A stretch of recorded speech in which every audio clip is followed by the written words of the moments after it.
Hi, and welcome to Hedge Fund Manager. I'm Karl-Mikael Siding. We have moved on now to the CAGR and ranking of our investments. And this is a deep dive for Meta, but in the context of the other Mag 7 companies. Taking from the previous videos of this deep dive of Meta, we have come to the conclusion of a 40% CAGR potential for Meta, a 23% CAGR for Alphabet, and just a 12% CAGR for Nvidia.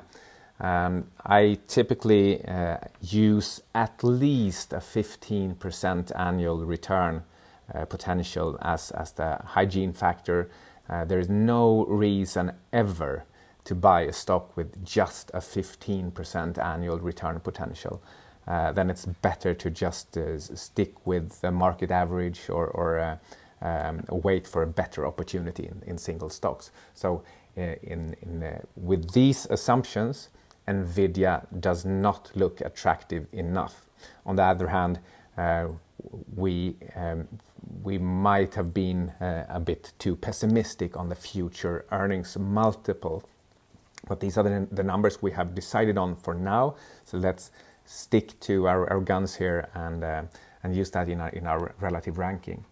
And the next step is to consider what type of risk level do we have in these companies. You could either just simply rank them relative to each other, and I would actually say that Meta has the lowest risk of these three, but that's my subjective judgment on these. You could argue that Meta faces larger regulatory risks, and you could in a way claim that Nvidia holds a stronger monopoly position than either Meta or Alphabet. But it's also true that Nvidia is very closely tied to TSMC's physical factories and their ability to build out the factories, and also the risk they are facing in terms of being so close to China in Taiwan.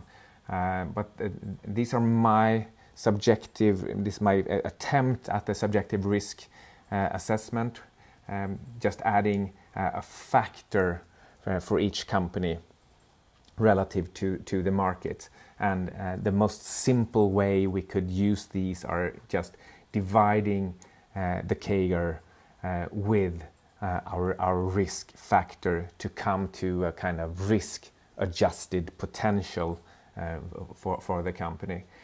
Remember again that you can do this type of risk adjustment any way you like, and maybe you think that it's the total potential that is the absolute most important, and if the risk levels are pretty close to each other, you just don't care about that, since we don't have that precision anyway.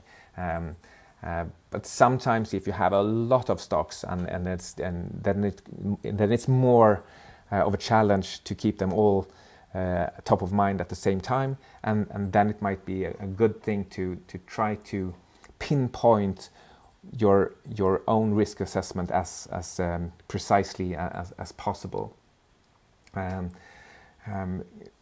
Given I should give you that it's definitely a difficult thing to do to get the risk right. So it has to be just your own subjective judgment of how large is the permanent downside risk to their profits, and one of the or permanent downside risk to their growth rate.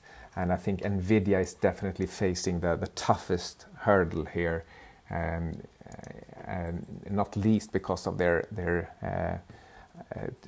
absolute top net income margin, which should attract a lot of competition and should also cause clients to look for alternatives.